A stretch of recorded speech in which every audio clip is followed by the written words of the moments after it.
And welcome, ladies and gentlemen, to the monastery. the open bar of the internet, the world's greatest shit show, and the place where we, the good brothers and sisters of this most holy of temples, seek enlightenment through the drunkest, craziest, and most batshit ways possible.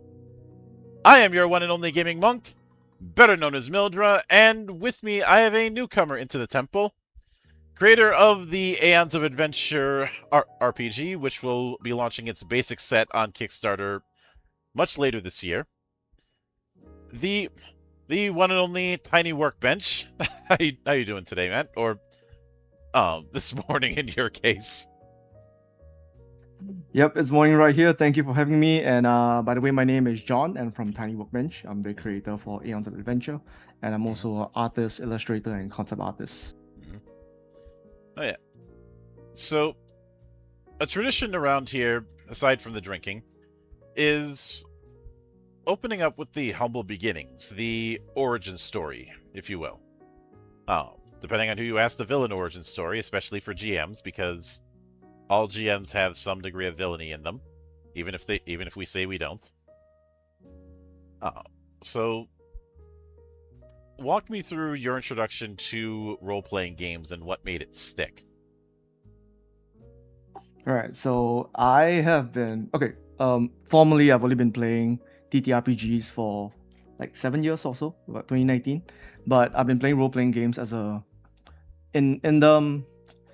concept, right? Ever since I was a very young kid, I'd play role-playing games with my friends. It just doesn't have dice, right? We'll be making up characters, classes, stuff that we find online, playing games, and we're basically role-playing, right? And it is kind of a game we're making up stats. The stats don't really matter. So that's kind of like the introduction to the concept of role-playing games. And at some point, I tried a TTRPG somewhere in a game store, and I don't remember, but in 2019, I think it was like the whole Stranger Things blow up, Critical Role, and stuff like that. And I got back into looking properly into D&D, 2014 at the time, the 2014 edition. And that's where I've been playing mainly 5th edition D&D, right? I've dabbled a little bit into the Final Fantasy RPG, Fabula Ultima, looked at Sword World, haven't got a chance to play it yet, right?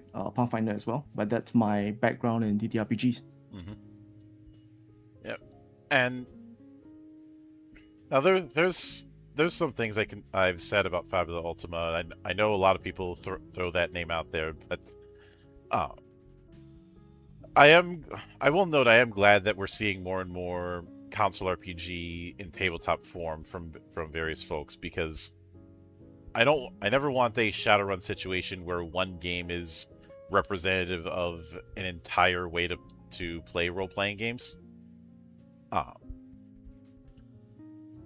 Which is what happened for a few years when it came to the idea of mixing cyberpunk and fantasy. But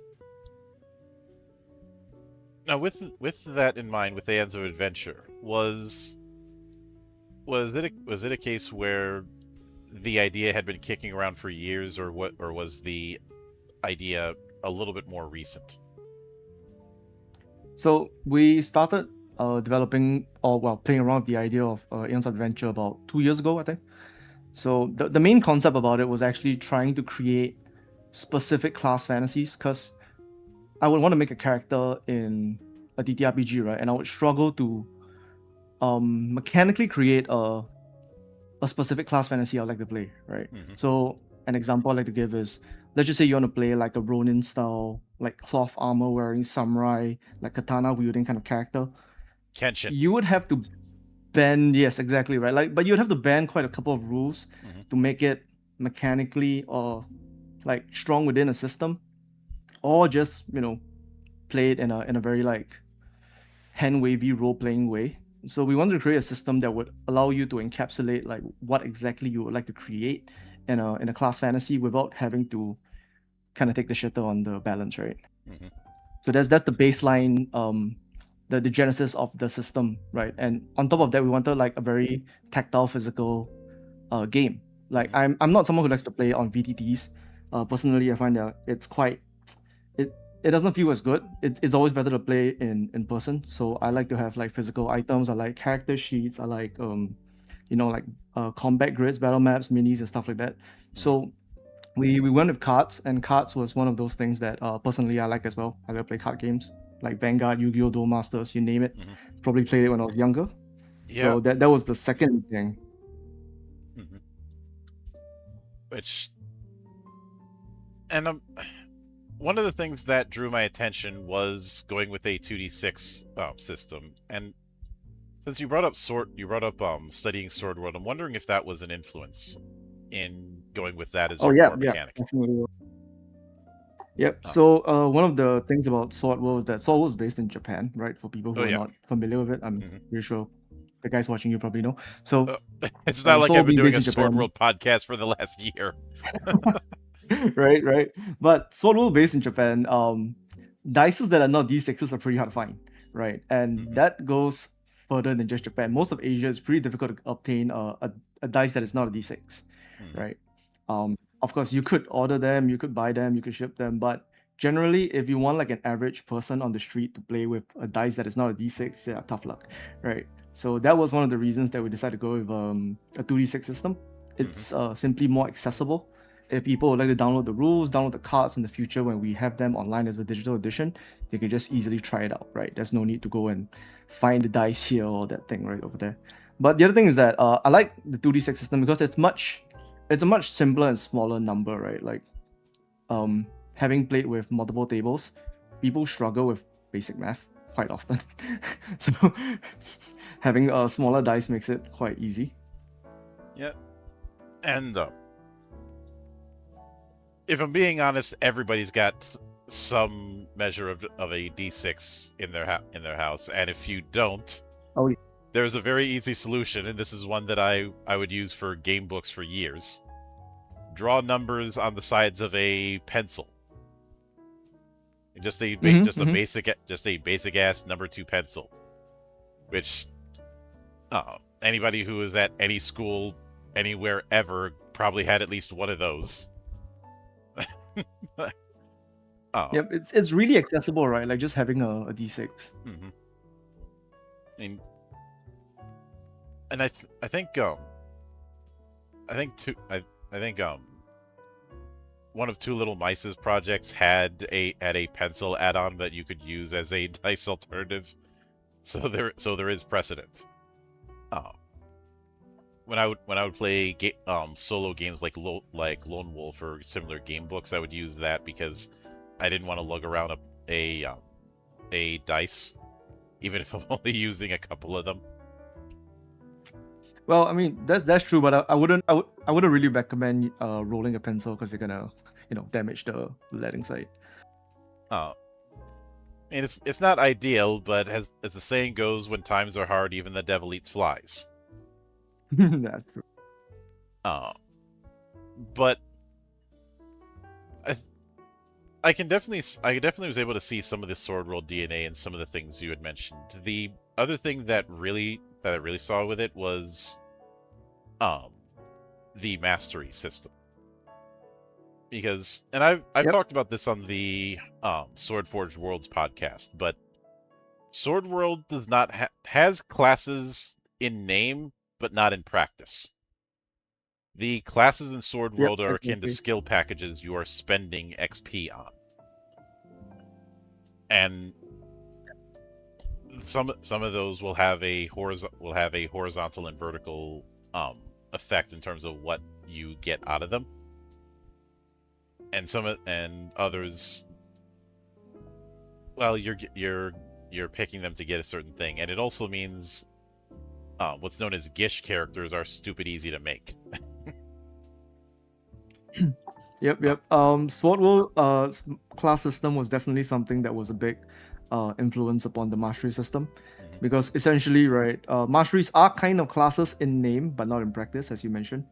They're there to allow you to multi-class with ease Mm-hmm. and to pick up what you want from a skill set and just create exactly the type of class fantasy you like, right? Yeah. So if you want to play Cloud from Final Fantasy, you pick up like the sword thing, you pick up some magic, maybe you pick up like a light armor mastery, and that's how you create that character by combining these different masteries. Yeah. Which that does bring me to, since you're dealing with cards as a reference point for the different effects, the different benefits you're getting from masteries and other places. Um, that does make me wonder if the benefits that you get from masteries is linear or more of a tree, like in something like Mythcraft. Uh, Yeah, it's a mix. So certain masteries are definitely more of a linear progression. So for example, the magical masteries are much more of a linear progression because it's different spells, right? mhm, Whereas things like the martial ones, there might be a few passives, there might be stances, there might be triggers or reactions and things like that. So it very much depends on the type of mastery. But mhm, one thing is true is that eventually we do wish to expand the masteries to cover as many different types of possible fantasies, so that it can be mhm. both linear and horizontal. That's the Yeah. dream. But in the basic set, we have a limited number of cards, right? So Mhm, currently there's going to be 5 skills available per mastery, up to 12, well, 15 masteries, right? mhm. Yeah, I can see that. And I think one of the other things to consider is there go, is there going is there going to be a means of respecking, since Yes. since there is a bit of, whenever it comes to these sort of advancement setups, especially more freeform ones, there is the paranoia of what I call analysis paralysis of, if I put XP into this, is that going to screw me over 3 or 4 sessions down the road where I could have put it into something else that might have helped me now? Yep, I totally understand that issue because that was like one of the very first pieces of feedback that we got when we were properly playtesting the system. Mhm, So respecting your skills, uh, I think players should be allowed to make bad decisions. They should be allowed to choose wrong things. However, mhm, mhm, that's not our intent with masteries. So what we allow for is that once you pick the mastery, you can't remove the mastery, but you can reallocate the number of points you have placed into them. mhm. So for example, I've spent 2 points into sword and 1 point into flame. I can swap out 1 point from sword to put it to flame as well, as Mhm. long as I'm keeping at least 1 point in the mastery. So you're Yeah. not losing the identity of your class, right? You're not removing your class, but you're able to reshuffle how you would like to play this character Oh yeah. So when I was looking at, during a rest, of course. mhm. Yeah, when I was looking at the, oh, okay, when I was looking at some of the notes that you had sent me, there were a few interesting things that certainly drew my attention. One of them is the use of what you call blast, and I am curious if blast is meant to be something somewhat akin to the to saving throws in say D&D. Yes, it's a reference to fourth edition's Blast as well. You're in good company then if So you're bringing up 4th edition. right, right. So I actually like a lot of things from fourth edition, but Mhm. it's a travesty that was called fourth edition, right? Like it's basically a tactic style game, and I freaking love it, right? I love the mechanics. I I have love called the tactics. I've as somebody who supported 4th edition all the way back in 2008 and didn't stop supporting it. I've called 4th edition the edition I'm supposed to hate, but the check bounced. Right. Because I told somebody on a whim, you want me to change my mind on 4th edition in the to to to quote one of my favorite movies, "Fuck you, pay me." Right, but yeah, blasts are our version of saving throws. But the thing is that the reason why we didn't call them saving throws is that it's used pretty commonly within our skills, right? And some Mhm, things just didn't really make sense for it to be called a saving throw. mhm. So we decided to, due to the applications of the blast itself being more Mhm. akin to fourth edition blast, we decided to just call it blast as well. Which makes sense, especially since when a lot of people think of saving throw, they're going to think of D&D, and I think someone trying to apply D&D isms to Aeons is going to be in for a rude awakening. Uh, in that sense of when you're in Rome, you do as the Romans do. Yep. And now to that end, one of the even though you have varying varying abilities setups with the different cards that you shared an example of with me, one of the things I didn't see is some equivalent of a resource that's expended for abilities. Is that going to be something akin to spell points or MP or the like? I didn't see anything like that. And I'm guessing that's going to be the case with, say, spell examples, that it's treated as a different form of action. So there isn't gonna be an equivalent of spell slots or mana in the direct sense. Are there resources? There are resources, but these resources are not only tied to casting spells. So I'll give you an example, which is that there is a resource known as Vitality in the system. And Vitality is a resource that is consumed when you are healed. Not when you're casting a heal, but when you are healed. Right? So in the same way, certain spells can consume your Vitality as a resource. So we didn't want to create a whole like mana system or spell system just for spells when you might not be using spells at all, which makes it a redundant kind of like stat, right? That's on your. Yeah. It's like it's gonna be on your character sheet for no reason at all, basically. And to further go into that, a lot of times when there's a limited resource, there's a temptation by people to be as conservative as possible with that resource. Exactly. I like to call this kind of thing the rainy day paradox, or something a little closer to home, the 99 megalixirs, which I think we've all had. I think everyone has had that moment of holding onto that one healing potion until the heat death of the universe. And things like spell slots in D&D are definitely a case in point with that, because the main way to get them back is a full 8-hour rest, which is a really good way to get the other players annoyed at the mage who's like, can we take a long rest so I can get some spell slots back? I've always argued that kind of thing is not going to be as much of a problem if there's an easier way to get that resource back. With Aeons, even when it comes to effects that would take up that would take up a resource like stamina or even vitality, are there reasonable ways to get that back? So just to clarify, spells generally don't use a resource in Aeons of Adventure. So spells use, for the most part, most spells will only use stamina points, which is regained every single round. So most casters probably don't have a limit on the amount of spells they can cast, right? So that's just to be clear.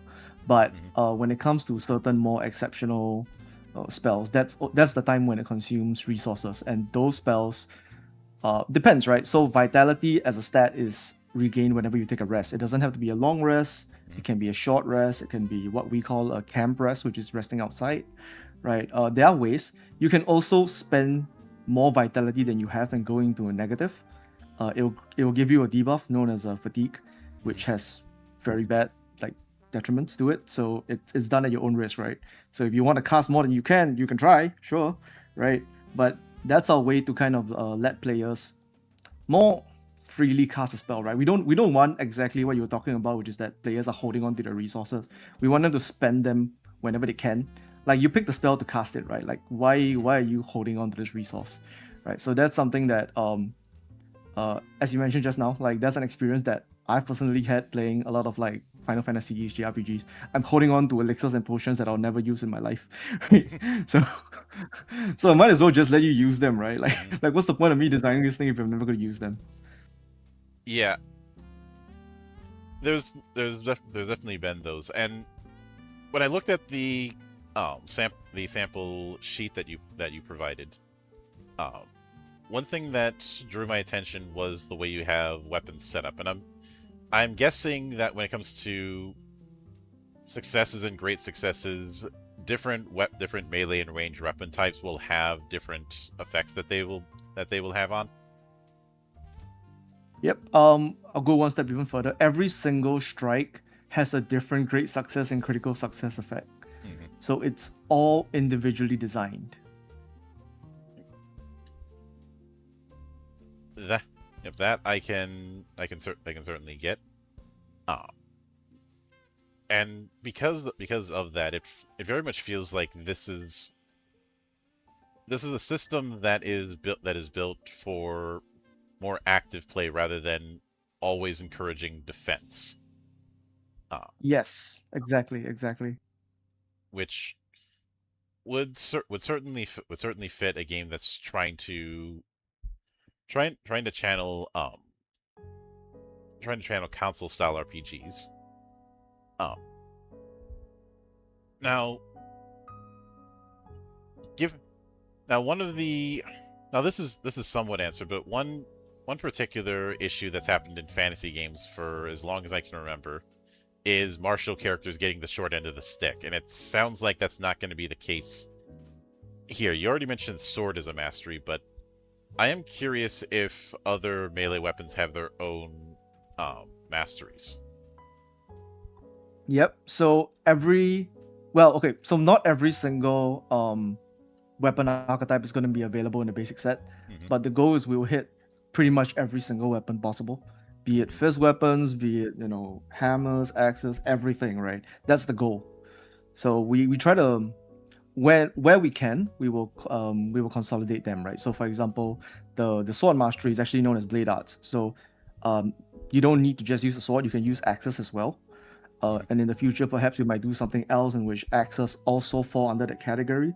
So certain weapons can have multiple categories, but it's meant to represent the way you use your weapon, right? So perhaps blade arts can be a bit more of a berserker or maybe a samurai kind of like concept, right? So that's the design philosophy behind the masteries. But generally, they will cover most weapons, most elements, most fighting styles, and some of the weirder stuff like beast mastery, beast summoning, and stuff like that. So there's a couple archetypes I'd like to pick your brain on because these are ones that a lot of fantasy games struggle with, and I'd be curious to see how they'd be handled in Aeons. I know not all of the masteries are going to be present, but I'm not asking for a full build or anything like that, but just what masteries would lean in that direction. All right. Sure thing. So one of the main ones. This is a very common fantasy is the dual wielding fighter. The person who's going in with two swords. I know some might bring up Musashi Miyamoto. That's certainly one example, but there's no shortage of examples of that archetype. And in something like D&D, that has been a struggle for the longest time. Third edition being my particular whipping boy on that front because of all the feats you need to do just to remove the penalty for using an offhand weapon. But how would that particular fantasy of just a dual wielding swordsman be best emphasized in Aeons? Right. So, just a disclaimer: there is no dedicated dual wielding mastery currently available in the basic set. There will be in the future. We are looking at it. We are designing it right now. So the way that we have done it is that we have split the dual wielding portion and the weapon fighting portion, right? So in the martial category, for example, if you want to be a dual wielding swordsman, you'll pick up the sword skills. So with your offhand, with your main hand, you can use sword skills, no issue there, right? The question is, what does it mean to fight with two weapons?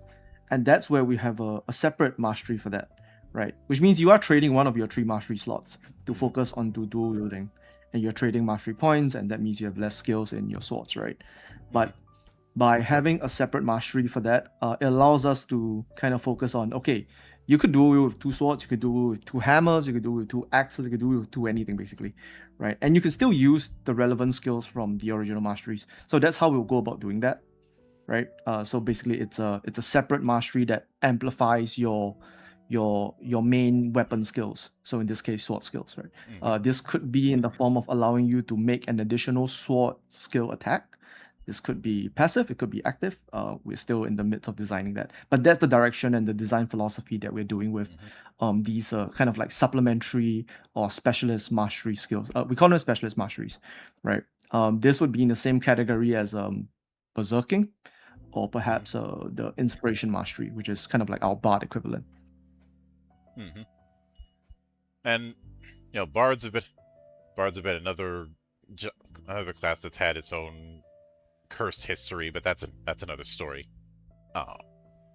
So one of the other ones that has had a rocky history over the years has been the Gish. Now, Gish is a term that comes from early D&D. First appeared after Fiend Folio was released. That is basically a character who is decent at mixing it up in both martial and magical ability, and in some cases integrating the two. Think of like the Magic Knight in, say, Final Fantasy V, or Steiner with Vivi in 9, as a couple examples of that concept. Yep. Not just a fighter mixed with mage, but somebody who's decent at integrating both sides.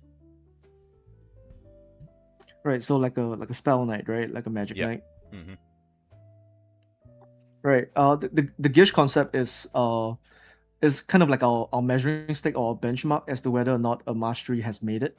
So what we want is we want the ability for players to create basically Gish equivalents for whatever they like to do. Because at the end of the day, when you're making like a Final Fantasy style character, perhaps you want to play like my example I'll use is Cloud, right? Because Cloud is not exactly just a fighter, right? He casts spells and everything. Same for just about every single main character in every Final Fantasy. They're casting spells, they're making weapon attacks, they're doing all kinds of funky things, right? So the masteries are meant to represent the ability to be able to do these things, and whether or not a mastery has succeeded is when there's synergy between them. And so what that could mean is it could mean that it could buff your weapon attacks, it could be a combo of some sort, and those are things that you'll find very early on in a mastery's progression. So this is possibly like the second or first skill, maybe even, right? Usually it's the second or third skill, right? Where there's some kind of like a cross mastery synergy, and they are typically choice nodes, right? Yeah, so I'm guessing, which does bring me to a bit of a side question, and that is the idea of, because it's, unless I'm mistaken, it sounds like the total amount of masteries that you can have is 3. Yes, 3 core masteries and 1 defensive one. So defensive being your armor type. So you can choose your armor type irregardless of your actual core masteries, right? So you can be a light, like a cloth armor wearing, like whatever you want it to be, or heavy armor mage, all that kind of stuff, right? But you can choose up to 3 core masteries. This is purely to limit the number of like crazy multi-classing things that people can do. Maybe one day we might relook at that number, but I think 3 is a really good number. Yeah, and when it comes to the third archetype I wanted to get into, that is one of the most cursed classes that D&D has dealt with, and that is the idea of the ranger. Oh yeah. Like, a lot, I know, yeah, in 5th edition the ranger has been cursed of the fact that it's had like 3 revamps over the last 10 years. But as somebody who's been at this for a long time, I can tell you, the ranger has been cursed since the original advanced D&D. That's how far back its bad luck has gotten. I mean, when it comes to ranger, the real question is, what is a ranger, right? the approach that I've always taken, and I have gotten a bit of pushback, is a ranger is a hunter and tracker who is at home and who is more at home in the wilderness than in more civilized areas, who understands how to live off the land. I know a lot of people will think Legolas when they think of ranger. There are two characters that I think are a much better fit for the idea of a ranger. The big one I always bring up is Rambo in First Blood. A secondary example would be Geralt of Rivia. Yeah, Geralt is definitely a ranger, that's for sure. I mean, yeah, the job of a Witcher is a monster slayer, but you look at the way he does things, and it's just as much investigation as it is actual monster fighting. Right, so it's kind of like a specialist monster tracking, hunting kind of a concept behind it, on top of the fact that, you know, they're also like a survivalist, right? Mm-hmm. Yeah, and just saying that, it's understandable why it's a tricky thing for a lot of designers to tackle, because you're combining several concepts in one go. Yep, that is one of those things that we were looking at when we were trying to create the equivalents of like the core archetypes in Aeons of Adventure. So we actually did a full breakdown of what are the existing example classes like paladins, clerics, and how we would basically split up the masteries that are currently available to them and place them into their respective specialized masteries, right? So ranger, I think a lot of the ranger stems from the survival aspect, and that currently doesn't really have a place in our masteries because it's not focused on combat. Our masteries are mainly focused on combat. So that is something that we actually have a separate mechanic for that doesn't specifically have the title ranger in the first place, right? So you could be a survivalist mage if you want, right? It doesn't have to be a ranger in particular.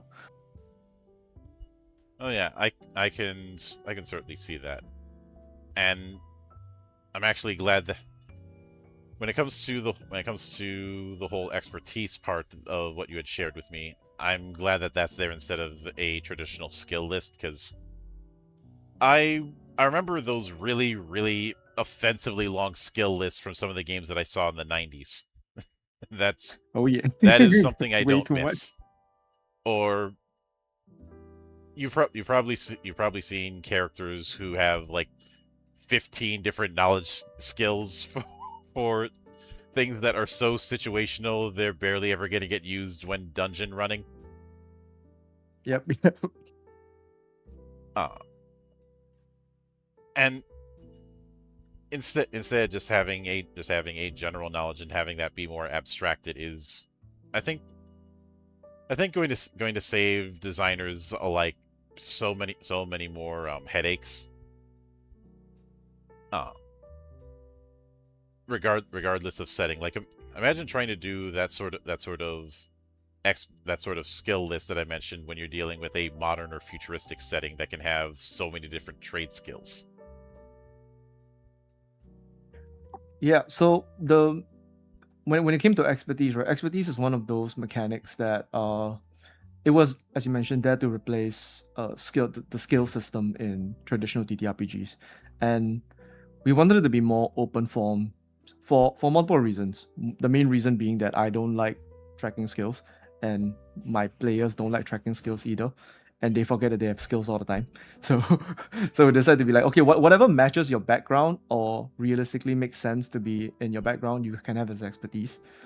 This also allows for you to play the same mechanic or system if you like to take it to your own homebrew in whatever setting you like, right? So coming from like the JRPG aspect of it, traditionally most JRPGs have some kind of like a futuristic aspect somewhere in their lore, or like some god fighting thing, right? And having an expertise that is broad is very much desirable, right? It can be a bit hand wavy sometimes, but generally I think that's a good thing. And what we have found is that having played with the expertise system quite a bit in playtests, the expertise system drives players to roleplay more, from what I've seen. Like they roleplay way more when they've decided that, oh, this is my thing, this is my character's thing, or this is my character's two things in our case, right? It much more naturally drives that roleplay aspect of it. It's very organic. Mm-hmm. And whenever it comes to expertises or what I like to call blank check designs, there's always the issue of making things too broad, and even with the even with the masteries, that there's especially when they're downstream from classes, there's that issue as well. But with expertise, do you plan on putting in some sort of, I won't say rule set, but general guideline for what might be too broad or more importantly too specific of an expertise? Well, there's no guideline for something that's too specific because honestly, if you can twist your ways around the thing, like nothing's really too specific. But we do have an example of, so in the rulebook we have a list of like, oh, here are some examples of what we mean by an expertise. So it could be something like, I was a farmer, so I'm good at farming, right? I was a blacksmith, so I know my way around blacksmithing, so that means forging and stuff like that. So these are just examples and guidelines that people can refer to when they're thinking about what is an expertise, right? We had some crazy ones, like for example, we had a player who was his background was that he was the owner of a brothel. So like, what does that mean, right? So you would get like the skill set that comes with being the master of a brothel. So you might be someone who's good at like deceiving people, perhaps, or like seducing and stuff like that, right? So those are examples and guidelines that we will have in the rulebook as well. So this is the basic set rulebook. It's a smaller rulebook, and there will be a list of like, oh, if you don't want to think of an expertise, here are some things you can just pick, or you can roll on it, with a D66. Which is always a nice thing to have. And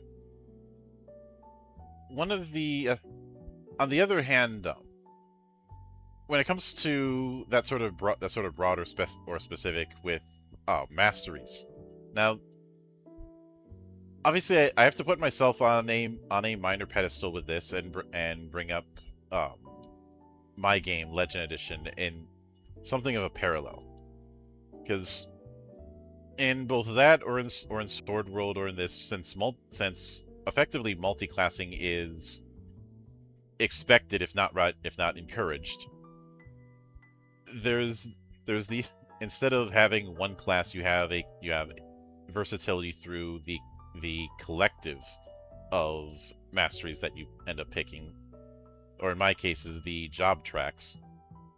A lot of the multi-purposeness that you would see in a traditional class has to be narrowed down. And were there cases where there were certain masteries that you had considered but had felt that they were doing too much or too little and had to be reworked? So we started when we design a mastery, we start from the ground up. So it's from the most specific concept, and that's where we start broadening it out. An example I could give is arcane magic, right? So arcane magic is really broad. Like, what exactly does arcane magic mean? So from there on, we split it into like, what are the core concepts that we want inside the mastery, and we decided that while a mastery can have multiple playstyles, another example being the archery mastery. So in our current iteration in the basic set, archery is focused on being a high damage long range sniper, but you could very much argue that, oh, like if I want to do something like Legolas, which is a slightly shorter range, more mobile acrobatic style archery, that also makes sense. All these skills would exist concurrently within the archery mastery, and you can pick between any of them and mix and match. Like, there's nothing stopping you from doing that.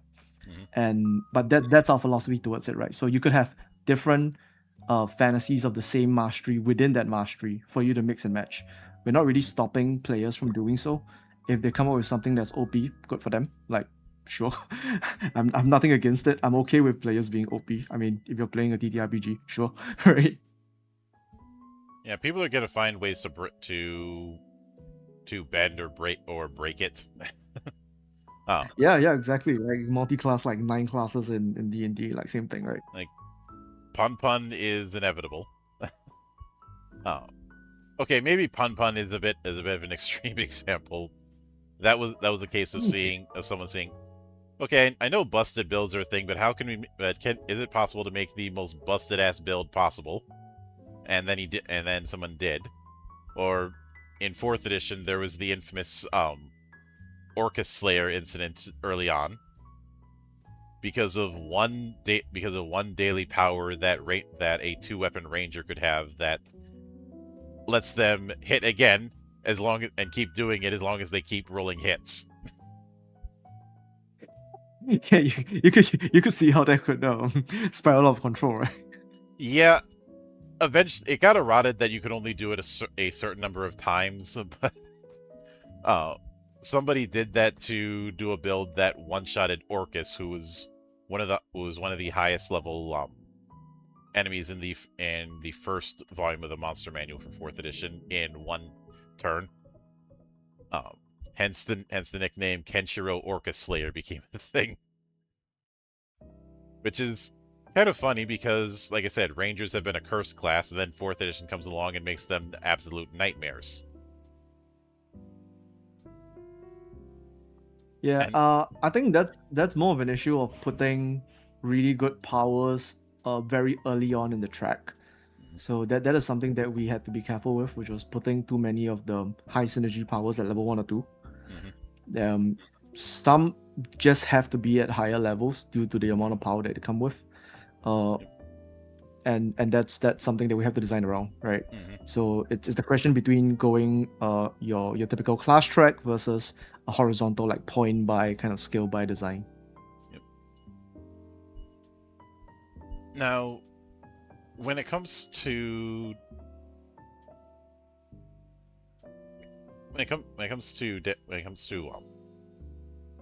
the beyond action, which I saw in the notes, is the beyond action your answer to something like limit breaks? That's right. That's exactly what it is, right? It's even called beyond. Ah, So it's a meta currency that is earned by the group, right? So this is not earned by players. As in it's not individually capped per player, it's earned by the group. So whenever an enemy goes down, whenever your players go down, whenever you land a failure, or when the enemy lands a crit, right? So it's meant to be when the odds are stacked against you, you gain beyond, right? And you go beyond, right? And beyond can be used in a couple of ways. Currently in the basic set, there are two main ways you can do it. One is you just stand up and just go for another turn, right? Like immediately in between everybody else's turns, you just go for another turn, and that is chosen by one of the players at the group. So the resource is shared among the entire group, and one player has to choose like, okay, like guys, I'm gonna go beyond now, right? And this meta currency is spent per session of your game. So this is not something you bring between different sessions. It's meant to be spent at the table during that session for you to have heroic moments during that session. mm-hmm. Yeah, I can certainly get that. And when it comes to magic items, since that is a part of the base action economy,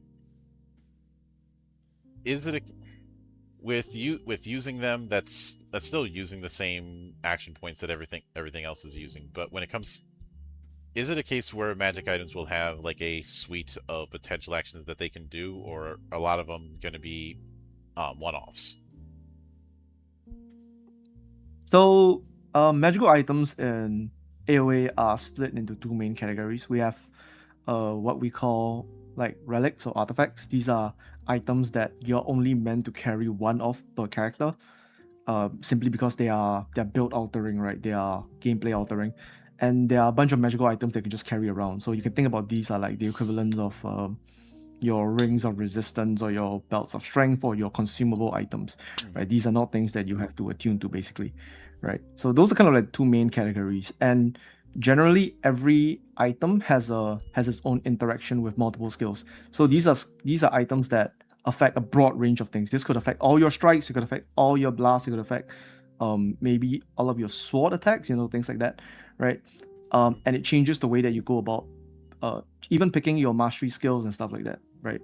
So that's the way that we're going about designing the relics and the artifacts. Whereas for magical items, they are very much so, like you mentioned, like a single effect is on the item. You can carry as many of these as you want, as long as you can obtain them somehow, right? It could be just a stat boost, it could be, consumable potions. Potions are magical items as well, and potions are healing is very valuable in AoE as well. So perhaps carrying some items that are rechargeable to consume to heal, right? So because our items are limited to the amount of space we have on the card, we don't have like a broad range of like 7 effects on them. They are generally going to be limited to maybe 2 passives and an active, or a single passive on an active, or something like that, right? So that's the design limitation that we have set for ourselves by having the card system, right? The number of text we have on the card. Yeah, and because of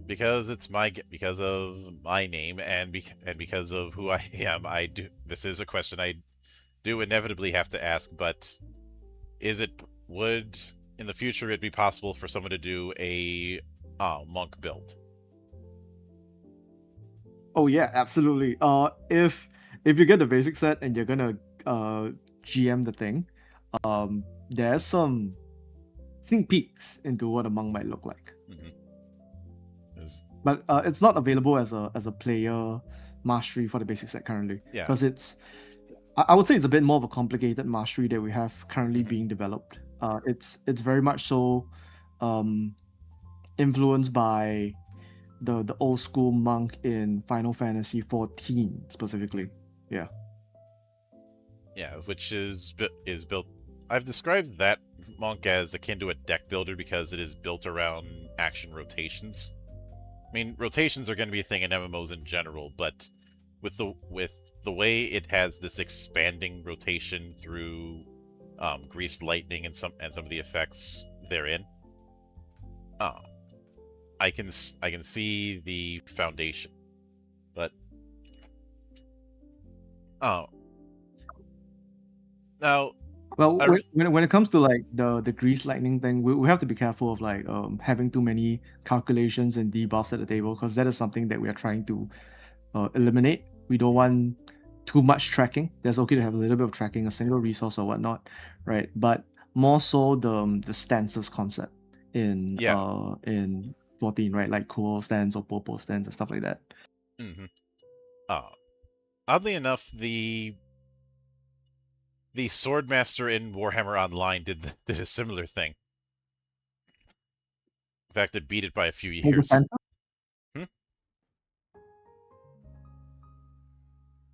As in, you're referring to the stances in Warhammer?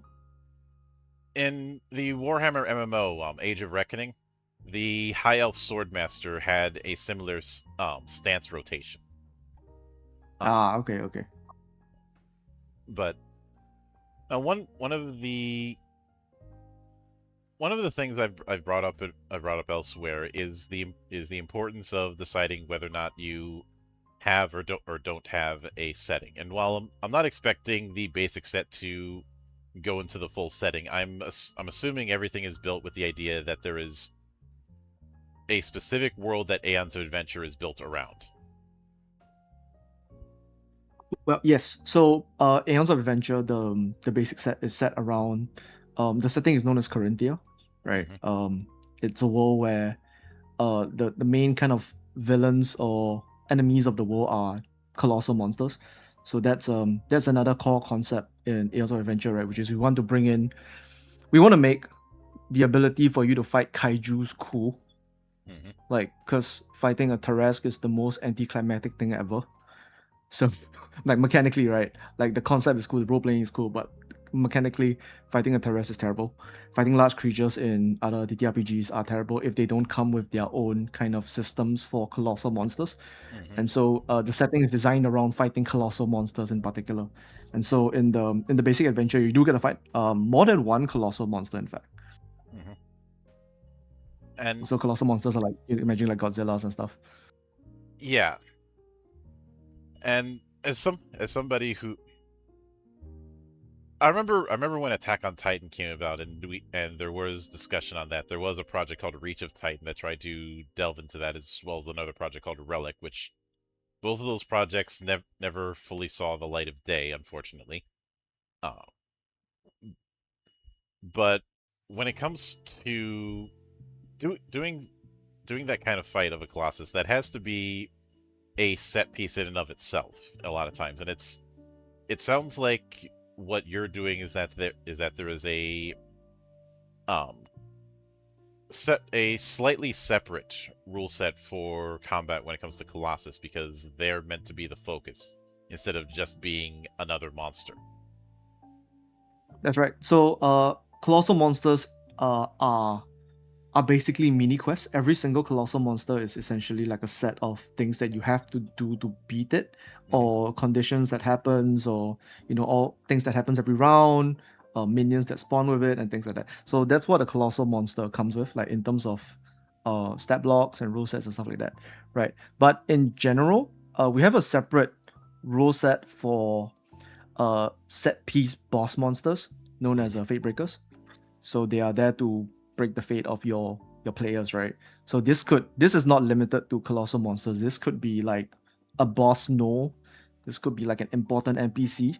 So these are enemy monsters who are much stronger than your default grunts, right? Their stat blocks are so big that they don't fit onto a card, which every other stat block does. And they also come with additional abilities in the sense that they have things that normal monsters can't do, such as using Beyond as well. So players can use Beyond, sure, and so can the Fate Breakers, right? So you can think of them as the GMPCs, right? So they play this single big bad guy with additional rules compared to every single other monster that's meant to emphasize that main villain set piece kind of aspect of it, right? Think Sephiroth and stuff like that. Yeah. Oh, I could say that. I'd say a really strong example of this kind of thing would actually be things like raid bosses or instance bosses in MMOs, or Yep, exactly. or even as much as the devs hated it, the Scarab fight in Halo 2, and I'm not exaggerating when I say they hated it. In the behind the scenes, they spent about a minute burying the thing. I mean, it's essentially like a whole level by itself, right? Like a quest. Yeah, and they mainly hated that. I think one of the art director hated the design because it looked like a basket, and the some of the other devs hated that they felt it was too scripted. But you look at stuff like that, or the Colossi in Shadow of the Colossus, where each individual one is a level in and of itself, or raid bosses where you have the boss itself, you have the ads, and you have the fact that the dynamic is shifting as the fight progresses. Think of pretty much every icon fight you've seen in Final Fantasy XIV, for example, or some of the more infamous raid bosses in World of Warcraft. Granted, with some of them, they went a little too far on that concept, but you get the idea. When it comes to World of Warcraft, the example I like to use is Deathwing. So back in Cataclysm, right? So Deathwing is a great example. Shadow of the Colossus was a big influence as well. Some other ones that I like to mention is like Zora Magdaros in Monster Hunter Wolves, I believe, and Talos in Dragon's Dogma 2.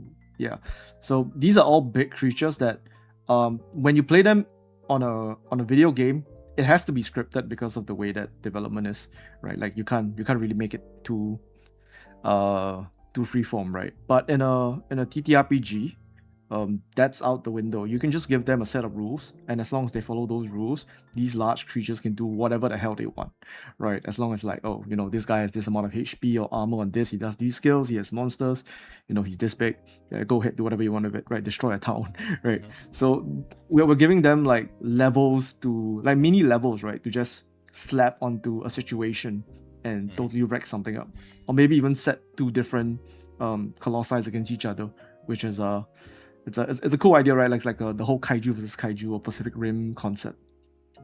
Yeah, and I've taken some notes from Titanfall 2 of having on the ground soldiers fighting full size mechs and winning using overpowered weapons. Yeah, like attacking specific weaknesses with specific weapons as well. Yeah, that and Titanfall 2 is beloved for a good reason. But when it comes to monsters, now obviously D&D has had the infamy and divisiveness that is challenge rating. When it comes to the monsters and their stat blocks, do you have it built around levels much like PCs, or do you have a different metric for tier of difficulty when it comes to individual monsters? So it's not so direct in the sense that we have levels on monsters.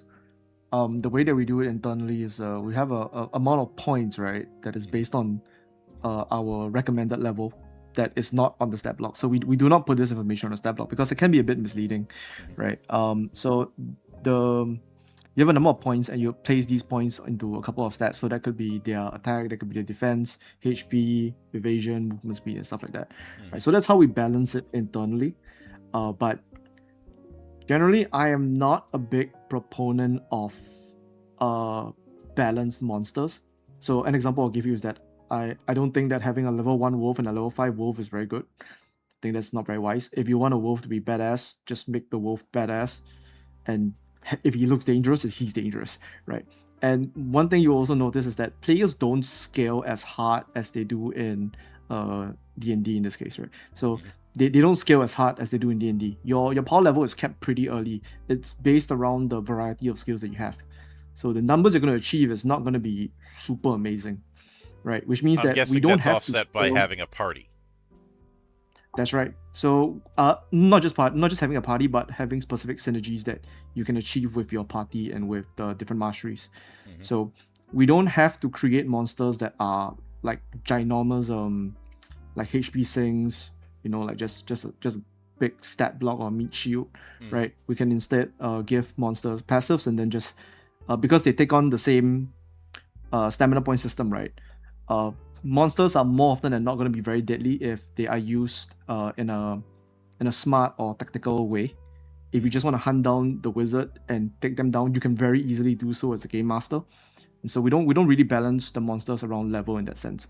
But we do have like an internal power level rating that we give the monsters that, well, it scales based on the amount of masteries that your players have and our expected amount of magical items and relics that each party has by the time they're facing this monster. Yeah, and I can definitely see that.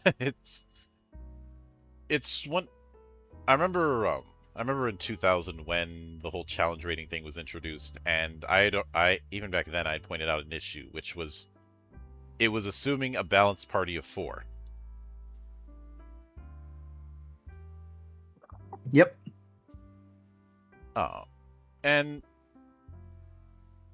the big problem is that from a outside looking in perspective, like just as a designer, you have no way of knowing what a party is going to look like in terms of composition or size. So operating under the assumption that you're going to have a balanced party of the original 4 classes is a bit much. Yeah, that is true. That's definitely something that so we've had playtests with 1 player to 5 players, trying different compositions and all those kind of things. Like some players who are less optimized, some players who are more optimized. The monsters are meant to all be, well, not the fate breakers, right? But generally, you can scale the number of monsters in an encounter to reduce the difficulty or not. So we're not designing baseline monsters to be like in the same way that challenge rating is, right? We're not designing them to be faced against a party of 4, right? We're always designing them around having groups of enemies instead, because very rarely are enemies like by themselves, right? Yeah. Even like wolves hunting packs and things like that. And I'm guessing the sample adventure that's going to be in the basic set will have variants for larger and smaller parties. Yep. So we have recommended number of monsters for an encounter based on the party size. So that's something that's you're gonna see it's pretty prevalent in the adventure side of the book. So one of the things that we took note from this is coming from I believe it was when the Final Fantasy 14 TTRPG came out. Now I don't think it's a great TTRPG personally, but there are some things that are in the book that I think are good references. So like things like battle compositions, stuff like that. I think those are things that could be um how to describe it, like these things could be included in more adventure books to give more guidelines to GMs, and that is something that we are including as well. So it's just like, okay, if you have one player, just cut it down to like one wolf or two wolves instead, right? Instead of having like the intended 6 or 7, yeah, stuff like that. Oh yeah. It's funny that you mentioned that because I did cover the FF14 TTRPG on this channel not too long ago. What do you think about it? I've seen people now if we're talking the starter set, it's fine. The core book I think the core book should have been packaged with the scenario book from the word go, because having both of them things work a lot better than just with one of them. Yeah, you definitely need both of them, right? Much like some other Japanese TTRPGs that are built on video games, it is very much built around emulating that experience. Much in the same way as with the Armored Core 6 TTRPG, which I covered, and I finished up that coverage about a week ago. Or the one for Shin Megami Tensei that was recently translated by Lionwing. Both of they are hell bent on replicating that specific experience, and that is something that you need to be aware of when looking at them. The other thing is, there are some very interesting ideas that it did in its combat that I think a lot of people skipped over. One of them is the fact that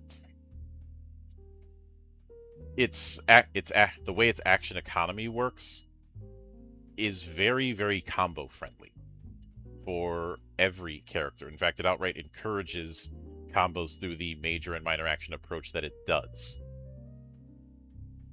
That is something that we did take reference from, yes. Because it's not really using an AP system like, say, Pathfinder 2nd Edition or the like. The game that I was reminded of the most was another 4th edition successor called Emberwind that I've covered extensively on this channel.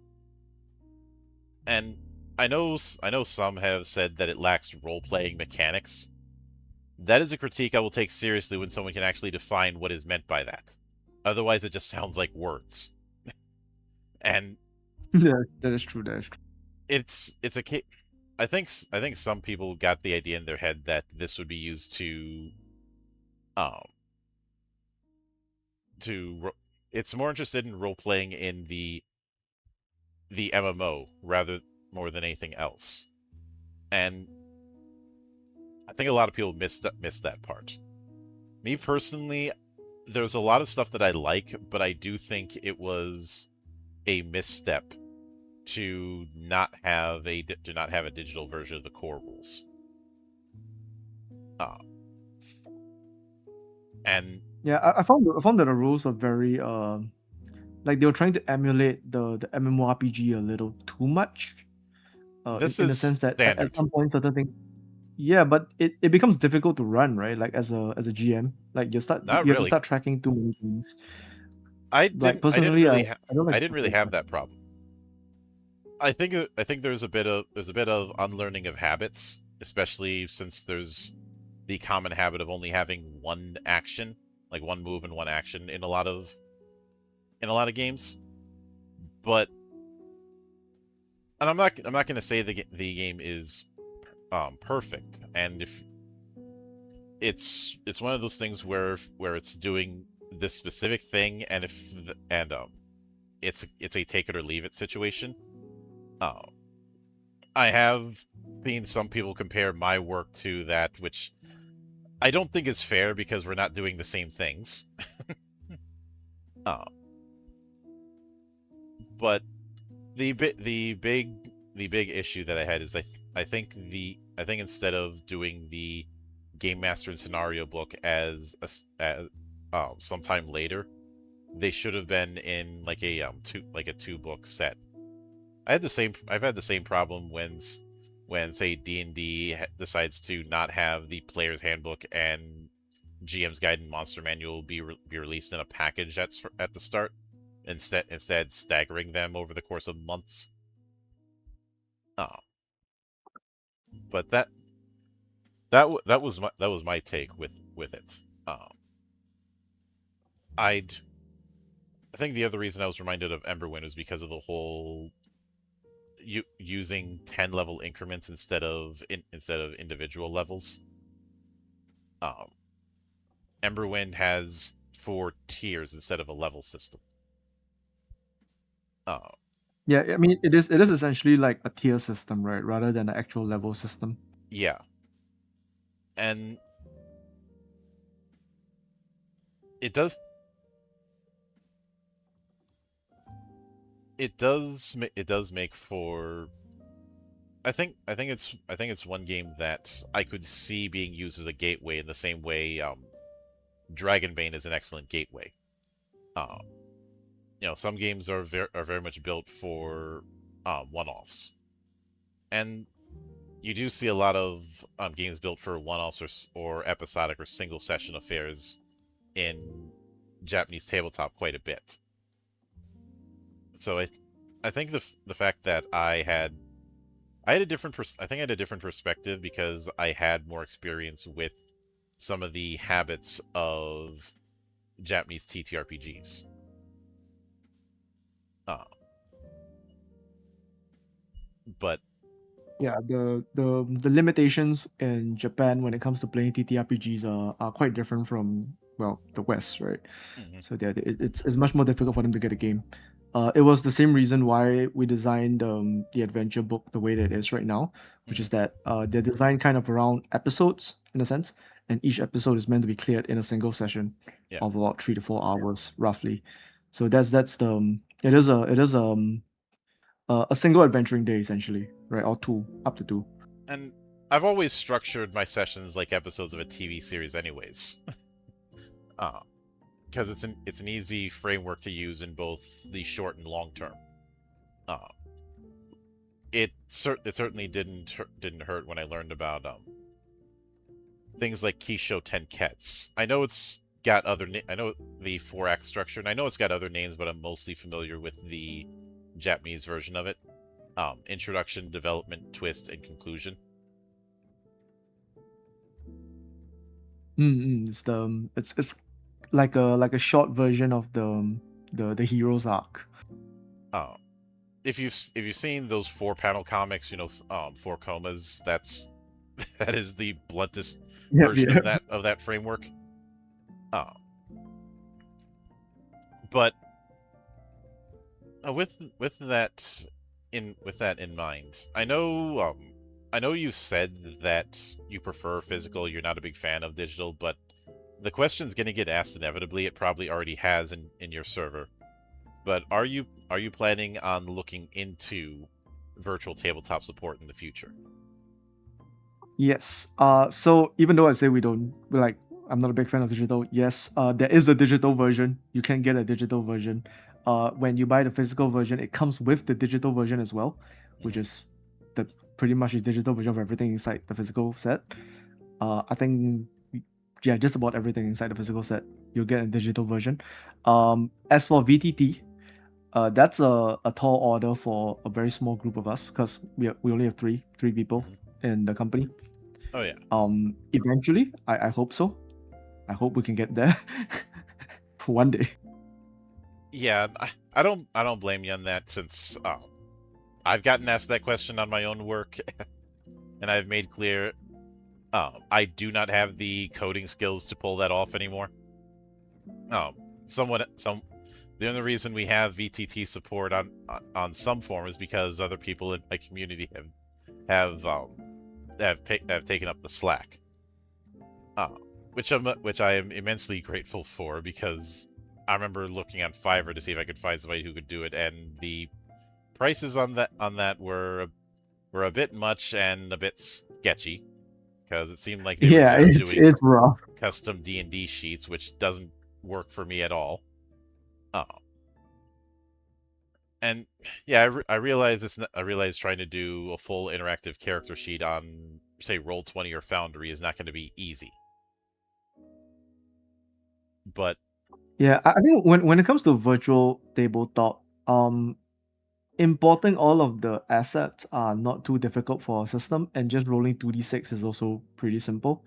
The main thing is how do you go about with, so we have a defense system with evasion and armor, like that can be a little bit rough to implement in any way basically for PDTs currently.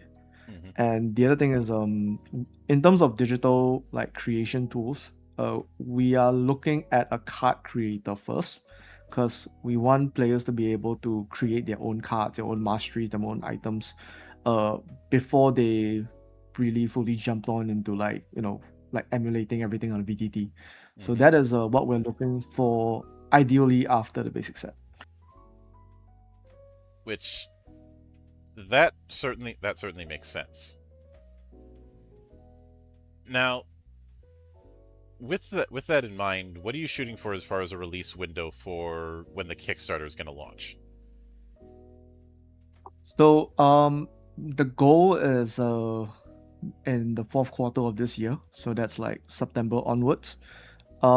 I think currently we're still trying to get a bit more traction on the Kickstarter, the pre-launch page, right? And I'm going for a couple of conventions in Singapore and trying to spread the word like through things like this interview and stuff like that, right? But aiming for the fourth quarter of this year, and hopefully the physical copies should be sometime in the mid of next year, because like December and the start of the year is really rough for shipping, right? Because Chinese New Year and stuff like that. Oh yeah, I can definitely see that, and shipping is always going to be rough, no matter what. It's just rougher around that time of year. Yeah, I mean, I think it's extra rough because we are box set. We're not just a book. So if it's a book, it's much simpler for sending to Europe, sending to US and stuff like that. It's really simple to send just a book. But if you want to send a box, it's a little bit more complicated, right? Because you're basically treated as a board game, and you gotta do a couple more extra things, and there's like taxes and stuff. So we need to make sure that everything is ready and set before we actually launch the Kickstarter. So that's the most difficult part for me right now, because I'm an artist designer. I'm not really a business guy per se, so I'm just learning these things off the bat from other designers and stuff. Yep. There's a quote by graphic designer Paul Schur that I always bring up in these situations. The greatest innovations in the history of mankind were done by people who had no idea what they were doing. And well, if you look at the history of inventions over the last millennium, you can see that she was kind of right. It's a whole lot of luck, basically. That, and one quote that I've seen in every engineering circle and every design circle in my whole life is, "We don't do this because it's easy. We do this because we thought it was easy." That's true. Even in design and art, it's the same thing. Oh yeah. Oh, I think I got away with some of the art that I commissioned just because I was so directly hands-on with the whole process. And if I didn't think that something quite fit the goal, I was like, Nope, do it again. I need you to do it again. uh, but that's stuff that I've covered extensively, and I will look forward to seeing how this particular project takes shape. But with that said, I do want to sincerely thank you for taking the time out of your schedule to come all the way to my monastery and enjoy the madness that happens here. Thank you for having me, man. I'm like really grateful that having this interview. This is the first interview that I've done ever since the pre-launch Kickstarter launch. So that's a cool first step. Yeah. I tend to be a lot of people's first interview. Don't know how that happened. Oh. And of course, a sincere thanks goes out to everyone who took the time out of their schedule to come onto the show and enjoy the madness. And there will be plenty more where that came from, as there always is here, on the open bar of the internet. But until then, on behalf of the good brothers present and not present, my name is Mildra. I am your gaming monk. Stay fucking frosty, everybody.